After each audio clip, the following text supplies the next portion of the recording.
నమస్తే, welcome to India next.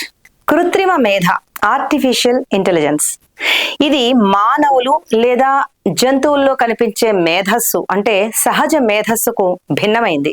AI global summit 2024 కార్యక్రమాన్ని భాగ్యనగరంలో ముఖ్యమంత్రి శ్రీ రేవంత్ రెడ్డి గారు ప్రారంభించారు. కృత్రిమ మేధ అంశంపై అంతర్జాతీయ సదస్సు హైదరాబాద్ లో నిర్వహించడం ఇదే తొలిసారి. వివిధ దేశాల నుండి 2000 మంది ప్రతినిధులు ఈ కార్యక్రమానికి హాజరయ్యారు.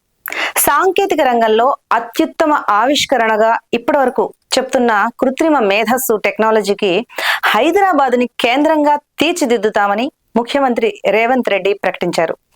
రాష్ట్రంలో ఏఐకి సంబంధించి 25 అంశాలతో రూపొందించిన ఒక రోడ్ మ్యాప్ ను కూడా వారు ఆవిష్కరించారు. దేశంలో కొత్తగా పరిశ్రమలు ఏర్పాటు చేసేందుకు హైదరాబాద్ తరహాలో మరే నగరం సిద్ధంగా లేదు అని ఆయన అన్నారు.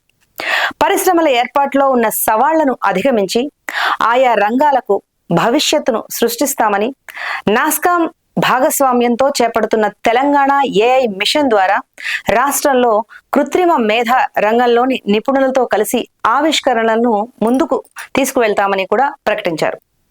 కొత్త సాంకేతిక పరిజ్ఞానం వచ్చినప్పుడల్లా సమాజంలో కొంత భయం నెలకొనడం సహజమే.